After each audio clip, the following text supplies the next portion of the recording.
Allison, according to the anti-immigration group Numbers USA, as many as 24 children who entered this country illegally are living in this building right behind me.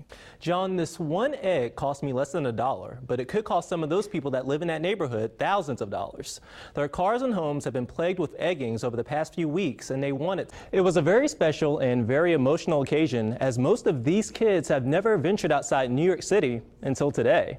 It's all a part of a program to give these kids a taste of what life is like outside of the Big Apple. The board decided not to close Verona Elementary School. I'm here right now, and many parents, students, and faculty members are relieved to hear that news. 3 words: the South River. I'm in downtown Waynesboro, right in front of the South River, and as you can see, the rain is really coming down out here.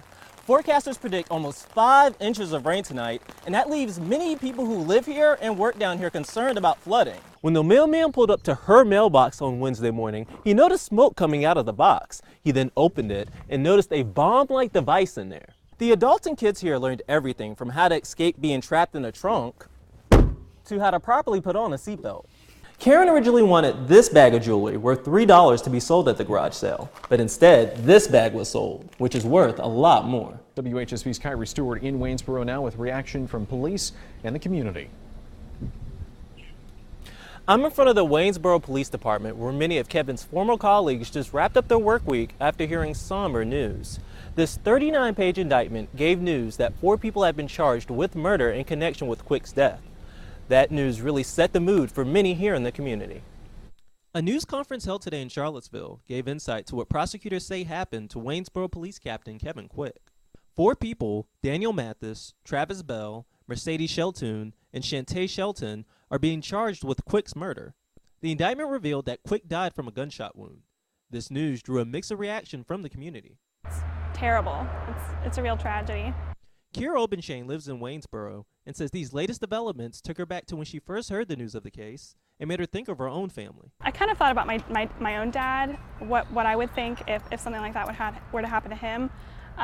So, I mean, yeah, I especially feel for his family, for those he left behind. This was a cowardly, heinous act by a group that it almost seems like a hit squad.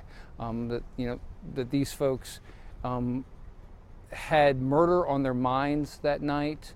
Waynesboro Police Sergeant Brian Edwards says the news raises awareness about just how dangerous gangs are in the area, since those indicted are members of a gang called the 99 Goon Syndicate. Everyone in Virginia should be frightened by this. His victimization really changed the paradigm of really what you think about as a victim of this kind of crime. As this community goes to sleep tonight, we can only wait to see what happens next in this tragic case. It's really unfortunate that terrible things have to happen to wonderful people. People like Kevin Quick.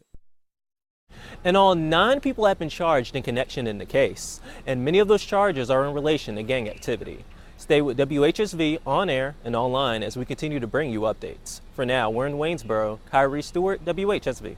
A pickup in a house. Good evening, I'm John Rogers. And I'm Allison Brunner. A woman resting in her home when a car suddenly drives into her house. WHSC's Khiree Stewart tells us how this all happened and how that lady is doing. It's hard to describe because it was so loud. I was saying, oh my gosh, what was that? Dorothy Becks will never forget what happened to her house on Monday afternoon. I was in my bedroom watching television, and all of a sudden I heard this loud bang.